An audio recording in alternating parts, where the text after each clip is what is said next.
నమస్తే అండి. భగవద్గీత 9వ అధ్యాయము 4వ శ్లోకం.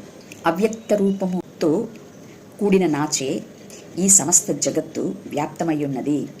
జీవులన్నీ కూడా నాయందు కలవు, కానీ నేను వానియందు లేను అని 9వ అధ్యాయము 4వ శ్లోకం సెలవిస్తుంది. అయితే పరంధాముడు మానవుడి యొక్క హృదయంలో మాత్రం ఉన్నాడు సుమా.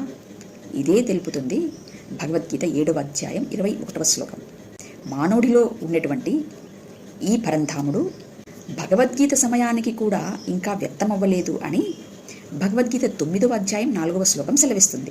అయితే భగవద్గీత 4వ అధ్యాయము 6 నుంచి 8 శ్లోకాల వరకు నేను నా ఆంతరంగిక శక్తి చేత ప్రతి యుగమందు కూడా జన్మిస్తున్నాను అని సెలవిస్తుంది. మరి ఏమిటి వీటన్నింటికి కలిగినటువంటి కాంట్రవర్సీ? ఆలోచించారా ఎప్పుడైనా? సత్యాన్ని అన్వేషించేటువంటి వారు ఈ యొక్క దర్శనమును గిన చూసి ఉంటే మీ కామెంట్ రూపంలో తెలుపగలరు. Thank you. నమస్తే.